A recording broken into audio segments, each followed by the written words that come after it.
Well, of course, it's all about daylight saving. You're going to turn your clock back? Have you got an automatic thing, Mathew Dickerson, before we talk about with your bling as Mayor of the Dubbo Regional Council?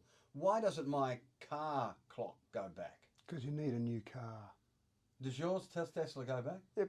It does. So anything that's connected to the internet will go back. So your microwave, not connected to the internet, probably Goes won't. back, yeah. Well, probably won't, because it's probably just a simple So microwave. I've got to connect my Bluetooth to it. Well, no, most microwaves aren't smart the car. connected. Your car, if your car is connected to the internet, which some are, Teslas are, of course, then they'll automatically Is your change. new one?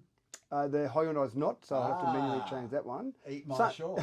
Sometimes the GPS in there will pick up the time. So sometimes you'll see a car with the sat nav showing the correct time, and then the display in the dash showing the incorrect time, because one's linked and the other one isn't. But around the house, I have, of course, got a internet-connected clock. It's my main clock in the house that gives the time accurate to 200 milliseconds. But apart from that one, which will adjust automatically, anything that's connected to the net, so your phone, your smartwatch, all those things will. But your good old-fashioned things like a microwave or a clock on the wall probably won't. Rolls-Royce has released the latest image of its upcoming Spectric electric car. Good. Rolls-Royce. Now we're talking, aren't we? There's a commercial. We're not talking about anything Mayoral. Anyway, we'll get to that. Yep. There's a commercial that shows this Rolls-Royce, which has been graffitied, huge Rolls-Royce, coming out of a glacier. Right.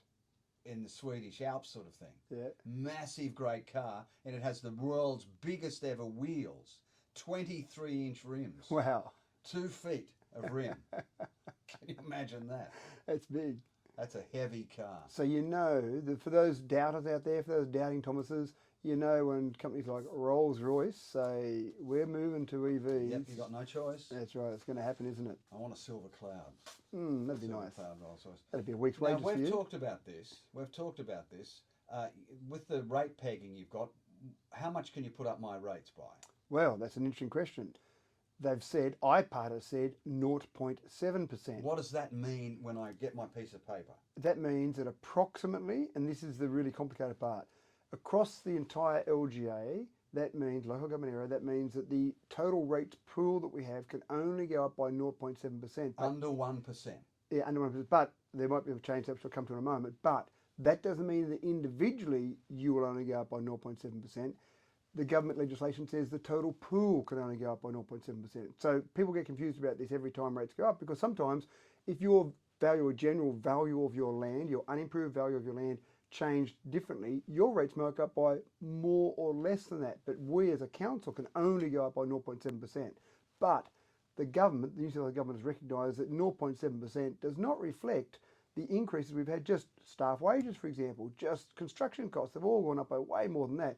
So the government has said that we are allowed to go out and ask the community that if we put out a previous budget that had more than that, and we did before my time on council last year, there was a budget put out that said 2.3% is the expected rate rise, because that's what IPART said it was going to be probably. Yes. So we had a budget out, 2.3%, 0.7%, we better change our budget. But the government said, if you had a budget out previously that had more than that, you can go to the community and say, we previously asked for 2.3%. Are you okay with that? And if the community generally says yes, then we can go to 2.3%, which is not the IPART amount. Sounds very complicated. No, it doesn't.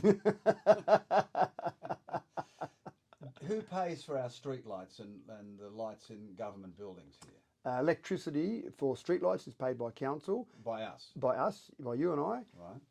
Government building, so if it's a state government building, they'll pay their own electricity, but electricity in a council-owned building is paid by, again, you and I, by ratepayers. Do the government buildings pay rates? Government buildings will pay rates. Some community housing operators don't pay rates, so there are some parcels of land. What defines it then? Yeah, it's a good question. There's another one of the complicated answers. That's right, and there are certain definitions around what is community housing, but the Housing Commission homes, for example, they'll pay rates to get to council. So most organisations across the board pay rates, but there are some limited exceptions. It's spotty, in other words. Yeah. Do churches pay rates? That's a good question. Churches, yeah, sure, why not? They pay rates? Look, I'd have to take that one on notice, but I think they do. PCYC, which has its 85th birthday today, they pay rates? Yep. Okay.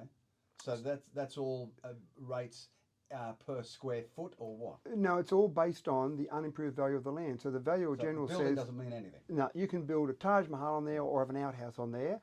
What the value of general says is that value of land, if there was nothing on it, is worth $100,000. Okay. And so that's what your rate base is based on. But then there's a second part to that, different areas of the LGA. So farmland pays a different rating value. And that hurts. It can, exactly right. So you've got businesses, there'll be a business rate, there'll be a residential rate, there'll be a farmland rate, and there are some different zones in there. I'm trying to simplify it to a certain extent, but they'll pay a different percentage rate. Okay, why has my water gone up? So that's separate to rates completely. And water charges are not capped at the rate peg amount. So water charges, we can put water charges up by 50% if we wanted to. But I haven't used any more water, but my water charge has gone up. That's right, and that's called, there's a little complicated thing that many people don't understand. In fact, my daughter said to me one day when she was young, why do we have this thing? It's called inflation. So things tend to go up every year, even though you think, well, nothing else has changed. So water rates will go up. And again, we haven't even had that discussion yet about what we need to do with water rates. And then to further complicate it, any money that we generate in the water fund can only be used in the water fund. So we can't make money in water. Can't pinch Paul to pay. That's right. And we can't go and fix our roads by charging more for water. There you go. Aren't you glad we live in the Dubbo Regional Council election thing? And is it true that you're going to put parking meters in Macquarie Street? Why not? April Fool's Day, let's put parking meters down there. Let's put parking meters everywhere throughout the CBD. Who said it's a fool? You want money? Yeah, we do want money, but no. So we can do it as an April Fool's Day thing if you like, but it's not real. 8 o'clock.